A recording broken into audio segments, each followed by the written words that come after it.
Still to one, Adelaide's Channel 9.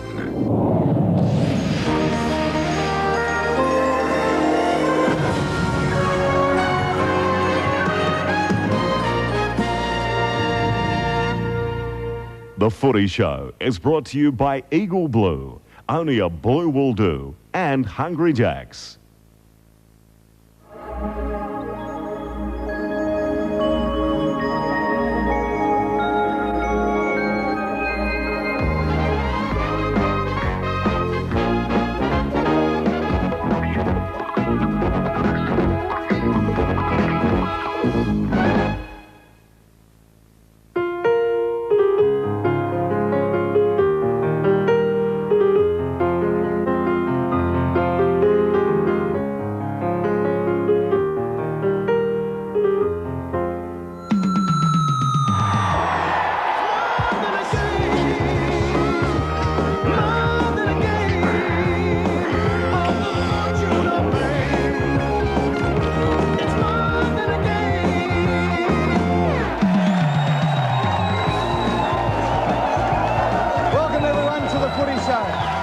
Action-packed night tonight, and really, gee, we're going off the usual. Well, we've got the cage up the back tonight. We've got the Melbourne West Coast Eagles supporters. They're ripping the place down at the moment. We're going to have to maybe put some Valium into their drinks later on tonight, the Melbourne West Coast Eagles supporters. Well, what a strange week it's been in football. No one's been sacked. It's unbelievable this week, I suppose, unless you count maybe former rugby league coaches. But moving right along, last week, Melbourne supporters or Melbourne football fans were bemoaning the fact that for the first time in AFL history, 4 interstate clubs got up in the 1 week. This week, of course, well, they've all been beaten. So it's been a strange week. The Tigers back in town with their big win over St Kilda. Bad news for the Tigers tonight, however, their defender Paul Bullis has been rubbed out by the tribunal for the next 2 matches. Time now to introduce a couple of Tiger fans in the audience tonight, but time now to introduce our panel for tonight. Alan Jakovich from Melbourne, Doug Hawkins from Footscray, and Jason Dunstall from the Hawthorn Football Club.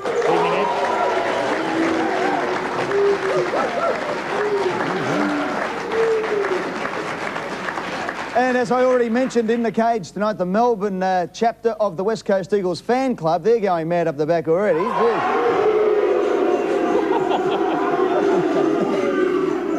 And Sam Newman, I suppose this is a taste of things to come. That lot over there. That lot over there. Yes, We've got the big State of Origin match coming up this week. The State of Origin, and it's M Day -5 and counting. Eddie? M Day. Yes, Moron Day. We're going over to the State of Origin game next week, and we'll be checking our brains in at the bus terminal just so we'll assimilate amongst the public without any trouble at all. So it'll be very interesting when we go over there. Look at that. That could be the set of Deliverance over there. Look at that mob over there. Tell me, frightening, Sammy, isn't it? Sammy, have you got insurance when you go over there? Well, you'll be coming with me, won't you? No, you won't be. I'm not going anywhere near you. Big, strong, tough lad like yourself won't be coming. All right, well, look, we'll be talking a little bit later about the State of Origin match, but of course, time as usual to go across to the bar and Trevor Marmalade. Trev, how are you? Trev. What are you doing? Oh, mate, I've actually been ousted from my usual position behind the bar because my guest this week is Pat Corley, otherwise known as Phil from Murphy Brown.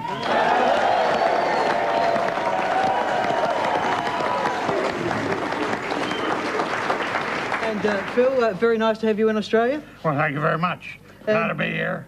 Yeah. Glad to see you. You know, you got to stop drinking so much, you know. You keep hanging out here and you stutter like this, you see, after... Well, I actually gave up drinking once. I found I was naturally clumsy and obnoxious. That's a bit of a problem.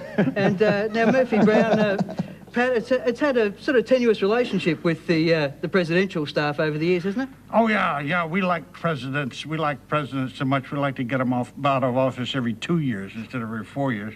But we tried with Dan Quayle, but didn't work, you know. The guy couldn't spell election, unfortunately. And what's the story with President Nixon? I mean, 1 minute he's a national disgrace, next minute he's a lovable rogue. Isn't that great? We're sanctifying a crook. but we do that in America. Well, you've had some doozies. I remember, was it Gerald Ford once said that solar energy is not something that can come in overnight? It was one of my favourite quotes. Yeah. You've seen one tree, you've seen them all. Now, you're going to a football match this weekend? Yeah, we're going to the one over at the MCG. and we're going to see North Melbourne, I think it is. And great choice. And I got to say, you Hawthorn guys, the Big Dipper was my wife's great amour. She loved him. She was the first one. How's your wife's eyesight, Phil? She introduced us to Australian rules football at about 2 o'clock in the morning, about 12 years ago. This game came on, and I was in the bedroom reading, and all of a sudden I hear my wife say, "Get him! Get him! Get him!" And I said, "What are you talking about?" And they go on and see this strange game going on the telly. Do you know the rules? And no, I don't think the refs do either, do they? That's a good point you make. I said, gee, you climb up on somebody, I thought that was a foul. They say, no, that was just a good mark. Well, Pat, thanks very much for dropping in. I hope you can stick around with us. I will. Wait. Holy smoke, I thought I saw Miles Silverberg go by. Oh, we have our own Miles Silverberg. Miles, come over here, will you? Very own Miles Come over here, Miles. Silverberg. Look at this. Can you imagine this with glasses? Look at this.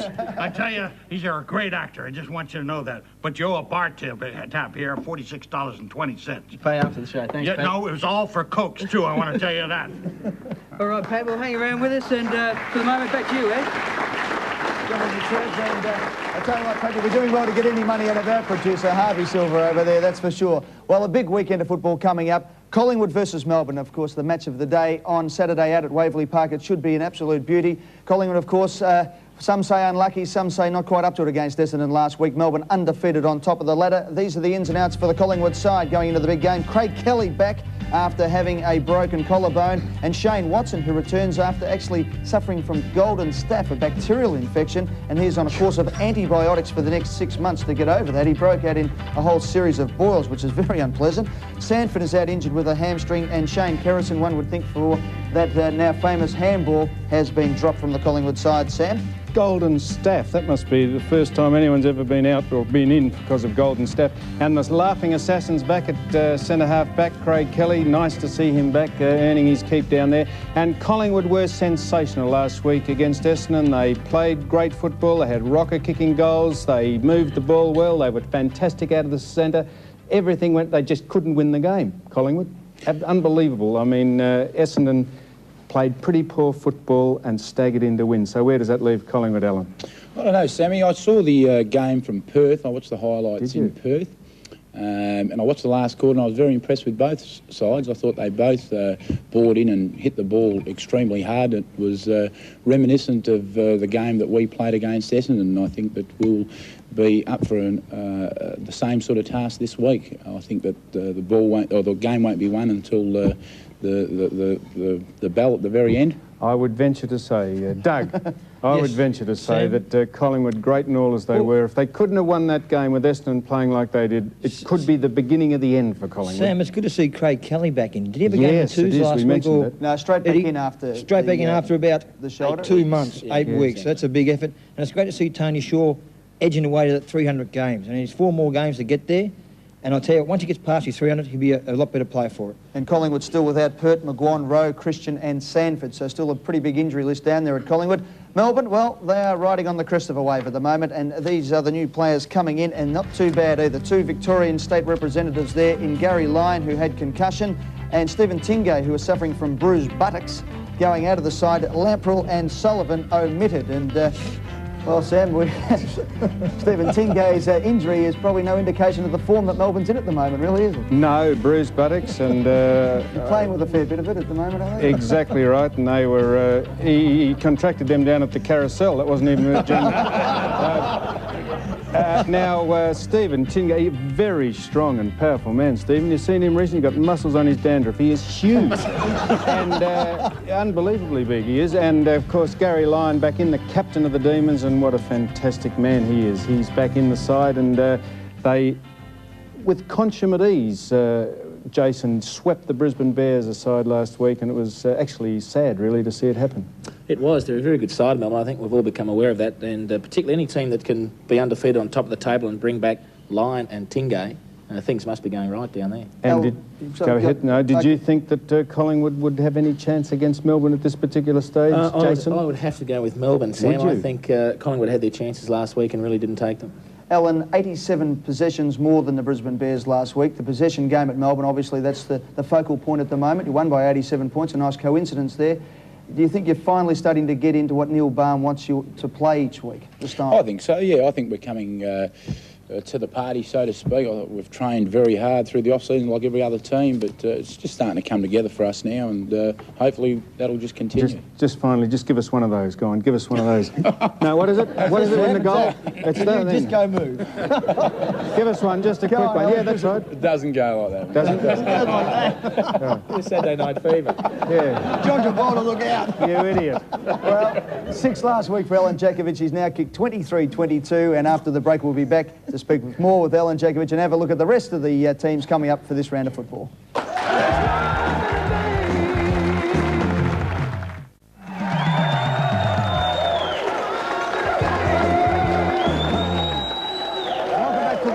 Show. Well, Sam Newman said in the opening that it was end day and closing. More on Dave for those who weren't there for the start, as Sam prepares himself for the State of Origin game against Victoria and South Australia. We've had to padlock the cage down the back tonight because the West Coast Eagles are trying to get at his throat. Because, Sam, like the great game of football, you're expanding your hatred, or the people are hating you more and more throughout the country these days, not just in South Australia. Not really, Eddie, no. Just last week we mentioned a woman by the name of Pam Cicada or something. What's her name? Pam... Casellas. Oh, Casellas. not Cicada.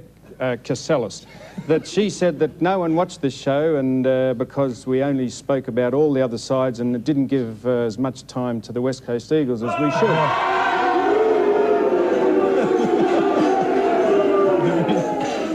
So I thought we'll get Pam Cicada on the line and we'll just see what she's on about. I mean, how could you possibly... Is it a full moon over in Perth as we speak? Lots of things, yes. How could you possibly... Now, I'll just do this right. How could you possibly say that you want the whole program to be devoted to the West Coast Eagles? Now, this should be Pam on the line. I hope it's the right number. Well, it's a gentle touch or something. Hello. Hello. Is this Pam Casellas? It is. You idiot. Now, Pam. Does that make you feel better? No, Pam, this is Sam Newman. We're speaking live on air on the National 9 network across Australia on the Footy Show. Does that make you... Delight to talk to you. Pardon? What an absolute delight it is to talk to you. Don't overdo it, Pam. Now, what I want to know is why would you put that stuff in the paper last week about us not giving enough time to the West Coast Eagles? I mean,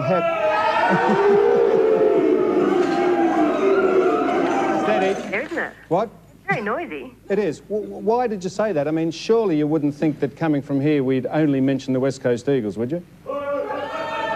That's Sam, but I thought perhaps being a credible football program, you should be devoting some time to all teams in the competition. Exactly. Well, you said you've got this dribble in here. You said West Australians want to know about the Eagles, not about the AFL. Did you read the rest of the story? Of course I did. What, do you think I'm illiterate or something? Now, Pam, you said you missed the show last week. You were in bed. You weren't in bed looking for work, were you?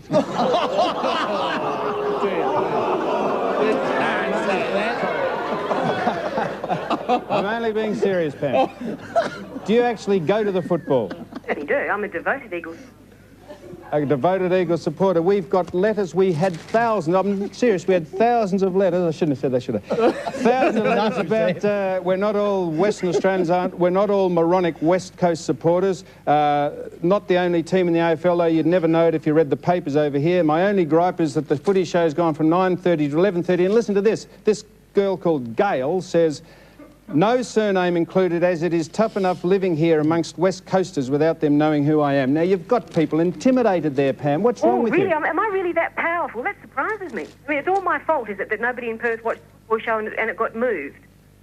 What we couldn't understand is why... No, why is it my fault that the football show didn't rate well enough in Perth and got moved? Well, then you got onto the Channel 7 team and you said that what nice people they are. Upstanding, knowledgeable, handsome, lovable, articulate... Absolutely. They are whackers, and it's only... and I've only taken the N out of the word because of the rating we've got on the program. Okay, Sam, enough. Kiss and make up, will you, please? No, Pam, nice to have you writing about us. Get the show back to 9:30. People want... No, you've done it now. Look, I was quite fond of the show until last week, and then you absolutely cruelled it. It was Mel Brown that said you came to work on a broomstick, incidentally. It wasn't me. That's about what I'm going to do now. I'm going off to polish my broomstick and go off shopping. Well, I bet your brother's an only child, Pam. What a really erudite... Thank you very much. Goodbye. We'll speak again. God bless Pam. Thank you very much, Pam Casellas there, and we look forward to hearing from your lawyer. Moving right along now, speaking of interstate sides, there is an interstate game coming up this week between Brisbane and Adelaide, not counting the Victorian South Australian game next Tuesday night. The Brisbane Bears, well, like Richmond a couple of weeks ago, they are showing real confidence in their side after an 87-point thumping. They have named no change to their side, Sam, so they're obviously pretty happy with the fact that they kicked 4 goals, 6 for the game and 3 points to half-time. Very solid performance by the Bears last week. We were riveted to the chairs there for, I reckon, about 15 minutes, and then we decided we'd go out the back and watch the rugby.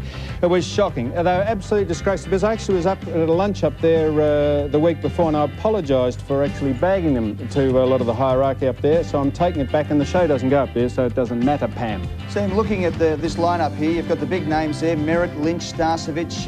You know, they're all the way through. McIver's the best and fairest at Fitzroy. Buse, a Victorian player, All-Australian player. Leslie, another All-Australian player. Right throughout that side, big name players. Why is it they cannot put it together when they leave Brisbane? I must say they were very worried up in Brisbane, the fact they couldn't come to grips with the travel and playing down here, but up at the Gabba they are a different proposition, so this should be a closely fought contest. What about the boys over there? What's it like? Well, Jacko, you saw them first-hand last week. You know, you kicked 6 on them. Yeah, they were disappointing. We were a little bit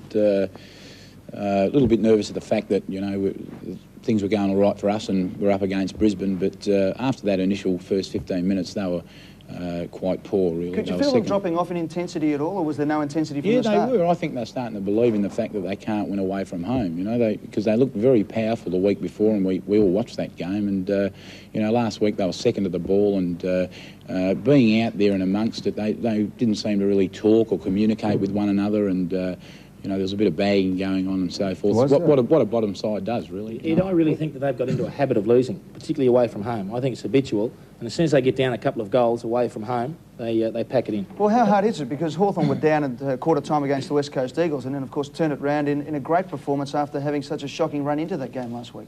Yeah, it is. I mean, we were very well prepared for that game, and you can really build yourself up when you only have to travel once. But, I mean, doing it every second week and getting a hiding when you do it, I think it's a different kettle of fish. I think too, Sam, with Lynch, Hughes and Lambert, new guys into the side, it's going to take them a few weeks to get to know each other's game. So how many weeks? Let's not be too tough on them. Well, how many weeks do you think it'll get? Probably 4 or 5 months. 20 weeks? I meant weeks, sorry, Sam. 4 or 5 weeks. They should be just about ready for the finals in that case, Dougie. Well, right. Let's have a look at the Adelaide Crows side. Sam's chafing at the bit there. The in players, Tony Hall coming back from injury, and 2 first gamers coming in as the Adelaide Crows starting to suffer a bit from injury.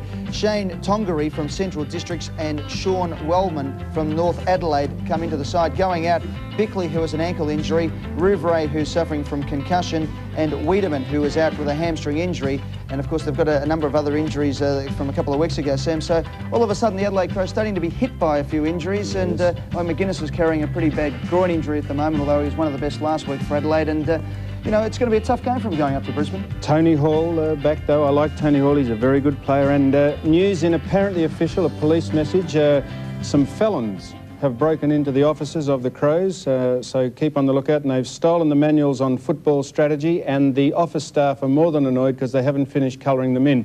And to go down to Footscray on the home soil would be absolutely debilitating, I'd say. Doug, and it was a sensational performance by you and the boys. The boys played very well, Sam, and watching the boys from my lounge room on Sunday, they played very well. A great second quarter, and the headlines in Adelaide was, Tony kicked 8 goals, a bag again. Nothing about their loss, about Tony kicking 8 goals. Something hot from the rumour file, Sam. I had a very reliable source ring me today and tell me that Tony Modra, and I'm sick of not saying his name, I don't want to put any undue pressure on him, but he would have come off with a knee injury in the last minute of the game against Footscray, but when the siren went, he just walked off. He is carrying some sort of knee injury. All right. Well, that's something to look towards. Modra kicking 7 last week and has kicked 26 for the season. So knee injury or not, he is certainly doing very well on top of the goal-kicking ladder. We'll take a short break and be back with more on the football show after this.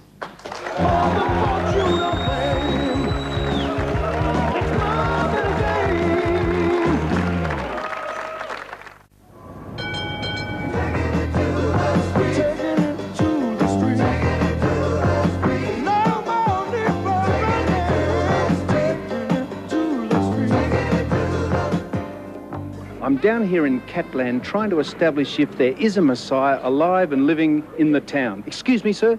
Aye. Could you tell me where God is? Down at New Park, and you sat there or Jane Jack.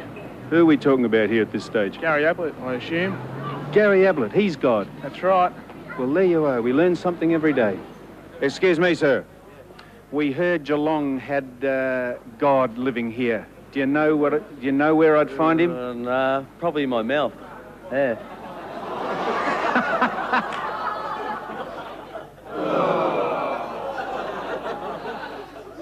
Would you call Gary Ablett God? Yep, my oath I would. Of course, why not? The best football player in the world.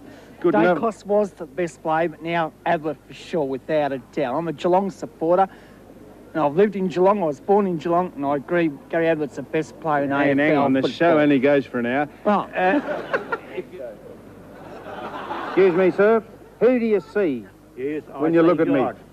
Well, bless you. Thank you. Is this really God here? No, it's Gary Ablett. It's the closest thing you'll probably get to God. Yes, it is. Do I remind you of God? No, not at all. Who do I remind you of? I don't know, some tall, lanky dude with a big mask on your head or something. The sex god. A sex god, the god of sex. The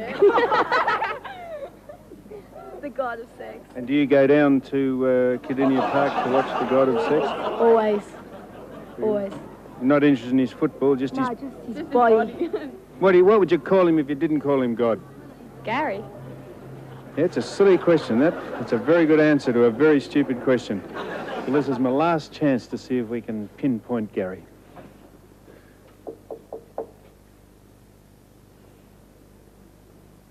Can I help you? Is God in? He certainly is. This is his place. Gary Ablett lives here? Well, the real God is here, but I think Gary comes a close second. Could I come in and have a look for myself? I think you'd better come in, Sam. Thank you very much. Sammy Newman. And, well, Sammy, I think you might have to go to confession after the way you spoke to Pam Casellas before, too. Look, the switchboard has been inundated. It's lit up like a Christmas tree. We were only joking with Pam. We knew that we were going to speak to her, and she knew that we were going to speak to her. We were only joking, weren't we, Doug? You said you were going to have a go at her. You took it easy on her. So, we apologise to anyone that was offended by that, particularly you, Pam. Hello, the Eagles. Hello, how are you? Okay, time to move and have a look at the Carlton versus Sydney game at Optus Oval, I should say, not Princes Park anymore.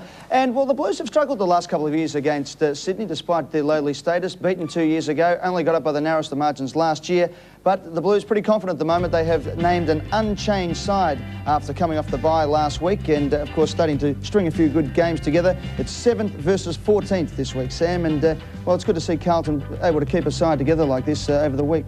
Well, they would be very confident of beating the Swans, but I tell you what, just don't be too confident, the Carlton mob, because the Swans played marvellous football last week against Fitzroy. But Carlton, you would think, would be too strong with the main man there, Stephen Kernan and Greg Williams, the engine room and the man that finishes it off, the prime mover. But they've got some very, very handy players in that side. They found a little pace with Bond there and Hogg now, an ex-Footscray player. Sam, yes. And you must be delighted with his progress, Dougie. It is great, Sam, and he's in the Victorian squad. Yes. And I wouldn't be surprised he might get the job on Tony McGuinness. Do you think he does very well on